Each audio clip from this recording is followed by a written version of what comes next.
नमस्कार साथियों, ज्ञानदीप में आप सभी का स्वागत है। आज हम पढ़ेंगे हिंदी भाषा से संबंधित कुछ प्रश्न और उनके उत्तर ऑनलाइनर, जो बहुत ही उपयोगी है हमारे आने वाले परीक्षाओं के लिए, जैसे टीजीटी, पीजीटी आदि के लिए।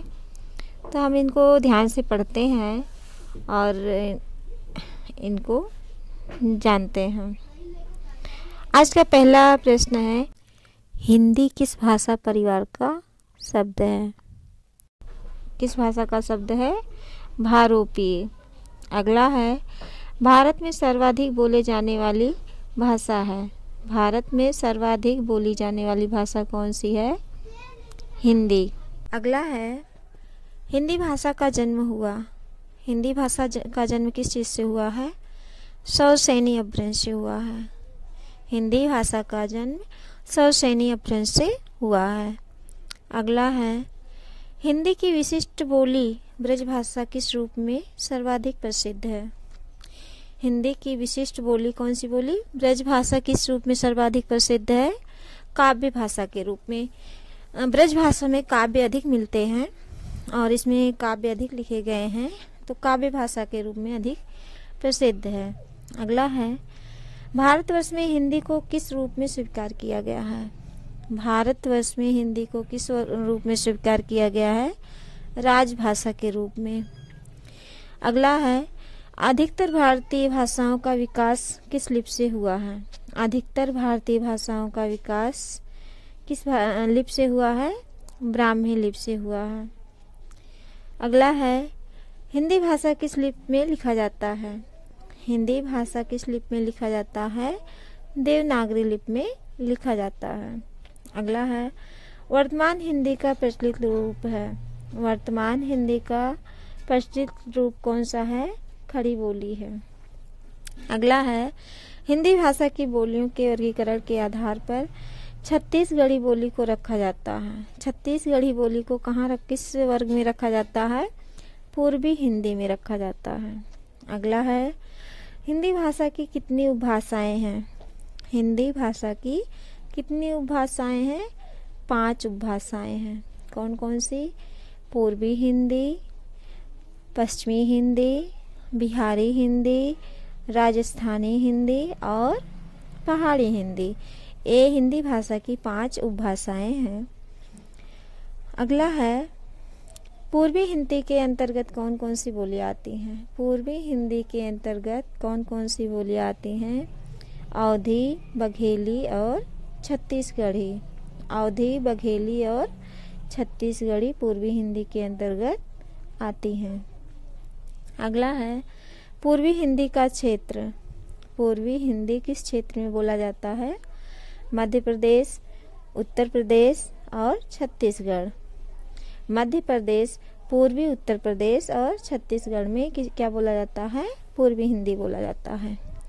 अगला है, पश्चिमी हिंदी के अंतर्गत कौन कौन सी बोलियां आती हैं? पश्चिमी हिंदी के अंतर्गत कौन कौन सी बोलियां आती हैं?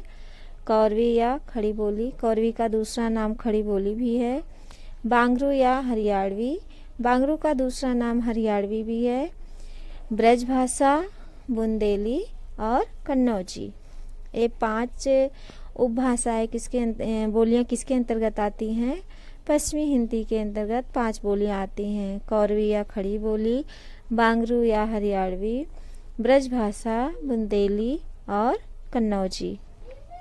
अगला है, पश्चिमी हिंदी का क्षेत्र। पश्चिमी हिंदी का क्षेत्र क्या है? हरियाणा और उत्तर प्रदेश। पश्चिमी हिंदी कहाँ बोला जाता है? हरियाणा और उत्तर प्रदेश में बोला जाता है। अगला है, आकार बहुला पश्चिमी हिंदी। आकार बहुला पश्चिमी हिंदी कौन कौन सी है? कौरवी या खड़ी बोली, बांगरू या हरियाणवी। ये आकार बहुला पश्चिमी हिंदी है। और अगला है, ओकार बहुला पश्चिमी हिंदी। ओकार बहुला पश्चिमी हिंदी की बोलियां कौन कौन सी हैं? ब्रजभाषा, बुंदेली और कन्नौजी। ये ओकार बहुला पश्चिमी हिंदी की बोलियां हैं। अगला है, बिहारी हिंदी की मुख्य बोलियां। बिहारी हिंदी की मुख्य बोलियां कौन कौन सी हैं? भोजपुरी, मगही और मैथिली। ये बिहारी हिंदी के अंतर्गत आती हैं। बिहारी हिंदी का मुख्य क्षेत्र, बिहारी हिंदी का मुख्य क्षेत्र कौन सा है? बिहार और उत्तर प्रदेश। बिहारी हिंदी का मुख्य क्षेत्र बिहार और उत्तर प्रदेश है। अगला है राजस्थानी हिंदी की बोलियां। राजस्थानी हिंदी की बोलियां कौन कौन सी है? मारवाड़ी, जिसे पश्चिमी राजस्थानी कहा जाता है, जयपुरी या ढूंढाड़ी, जिसे पूर्वी राजस्थानी भी कहा जाता है, मेवाती, इसे उत्तरी राजस्थानी भी कहा जाता है, और मालवी, इसे दक्षिणी राजस्थानी भी कहा जाता है। ये राजस्थानी हिंदी की 4 बोलियां हैं। अगला है राजस्थानी का मुख्य क्षेत्र क्या है? राजस्थानी भाषा का मुख्य क्षेत्र क्या क्या है? राजस्थान। राजस्थान में राजस्थानी भाषा का प्रयोग किया जाता है। अगला है पहाड़ी हिंदी की मुख्य बोलियां। पहाड़ी हिंदी की मुख्य बोलियां कौन कौन सी हैं? कुमायूनी और गढ़वाली। कुमायूनी और गढ़वाली पहाड़ी हिंदी की मुख्य बोलियां हैं। अगला है पहाड़ी हिंदी बोलने का मुख्य क्षेत्र। पहाड़ी हिंदी कहाँ कहाँ पर बोली जाती है? उत्तराखंड और हिमाचल प्रदेश में पहाड़ी हिंदी बोली जाती है। इस प्रकार से कुल मिलाकर हिंदी भाषा की 5 उपभाषा और 17 बोलियां हैं। हिंदी भाषा में 5 उपभाषाएं हैं और 17 बोलियां हैं। अगला है भाषा का विकास क्रम। भाषा का विकास कैसे हुआ है? पहले बोली, एक छोटे से क्षेत्र में जो बोला जाता है उसे बोली कहा जाता है। जब वही क्षेत्र बढ़ जाता है, ज़्यादा दूर तक हो जाता है, तो उसे विभाषा कहा जाता है। और विभाषा का क्षेत्र जब बढ़ जाता है दायरा, तो उसे भाषा कहा जाता है। मतलब थोड़े जगह में थोड़े लोगों के द्वारा जो प्रयोग किए जाते हैं तो उसे बोली कहा जाता है। वही संख्या जब थोड़ी ज़्यादा हो जाती है तो उसे विभाषा कहा जाता है। और वो संख्या जब ज़्यादा मात्रा में हो जाता है तो वो भाषा बन जाता है। इस प्रकार बोली, फिर विभाषा और फिर विभाषा से भाषा का विकास होता है। अगला है केंद्रीय हिंदी समिति का गठन। केंद्रीय हिंदी समिति का गठन कब हुआ है? 1967 ईस्वी में। इसका कार्य क्या है? कहाँ पे गठित हुई है? नई दिल्ली में। इसका कार्य क्या है? हिंदी के प्रचार प्रसार से संबंधित कार्यक्रमों में समन्वय स्थापित करना। हिंदी के प्रचार प्रसार से संबंधित कार्यक्रमों में समन्वय स्थापित करना किसका काम है? केंद्रीय हिंदी समिति का काम है। इसके अध्यक्ष कौन होते हैं? प्रधानमंत्री होते हैं। अगला है साहित्य अकादमी। साहित्य अकादमी का गठन कब हुआ? 1954 ईस्वी में। साहित्य अकादमी का गठन 1954 ईस्वी में हुआ। और कहाँ पर हुआ है? नई दिल्ली में हुआ है।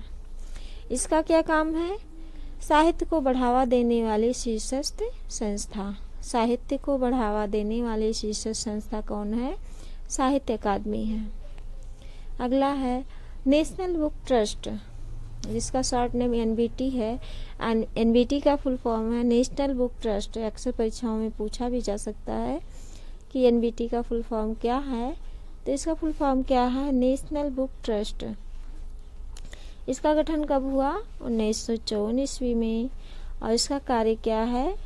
शिक्षा, विज्ञान व साहित्य की उच्च कोटि की पुस्तकों का प्रकाशन कम मूल्य पर जनता को उपलब्ध कराना, यह नेशनल बुक ट्रस्ट का कार्य है। अगला है केंद्रीय हिंदी निदेशालय नई दिल्ली। केंद्रीय हिंदी निदेशालय नई दिल्ली में स्थापित है। कब स्थापित हुआ है? 1960 ईस्वी में। इसका काम क्या है? शब्दकोशों, विश्वकोशों आदि का प्रकाशन करना इसका कार्य है। अगला है वैज्ञानिक तथा तकनीकी शब्दावली आयोग। वैज्ञानिक तथा तकनीकी शब्दावली आयोग। इसका गठन नई दिल्ली में हुआ है। कब हुआ है? 1961 ईस्वी में हुआ है। इसका कार्य क्या है? विज्ञान व तकनीक से संबंधित शब्दावलियों का प्रकाशन करना। वैज्ञानिक तथा तकनीकी शब्दावली आयोग का काम क्या है? विज्ञान व तकनीक से संबंधित शब्दावलियों का प्रकाशन करना। अगला है राजभाषा विधायी आयोग, इसका गठन कब हुआ? 1965 ईस्वी में। इसका काम क्या है? केंद्रीय अधिनियमों के हिंदी पाठ का निर्माण करना। केंद्रीय अधिनियमों के अधीन जो हिंदी पाठ होते हैं उनका निर्माण करना राजभाषा विधायी आयोग का है। अगला है केंद्रीय अनुवाद ब्यूरो, इसकी स्थापना 1971 ईस्वी में हुई। इसका कार्य क्या है? देश में अनुवाद की सबसे बड़ी संस्था। केंद्रीय अनुवाद ब्यूरो क्या है? देश में अनुवाद की सबसे बड़ी व्यवस्था है। अगला है राजभाषा विभाग, इसकी स्थापना कब हुई? 1975 ईस्वी में हुई। और इसका काम क्या है? हिंदी के प्रयोग से संबंधित सभी मामले देखती है। कौन देखती है? राजभाषा विभाग देखती है। अगला है प्रकाशन विभाग का स्थापना कब हुआ? 1944 ईस्वी। अगला है पत्र सूचना कार्यालय नई दिल्ली, नई दिल्ली, इसकी स्थापना कब हुई? 1956 ईस्वी में। तो ये थे हमारे आज के कुछ प्रश्न और उनके उत्तर। आशा है आप सभी के लिए उपयोगी रहा होगा। तो हमारे चैनल को लाइक, शेयर और सब्सक्राइब अवश्य करें, हमें सपोर्ट करें। धन्यवाद।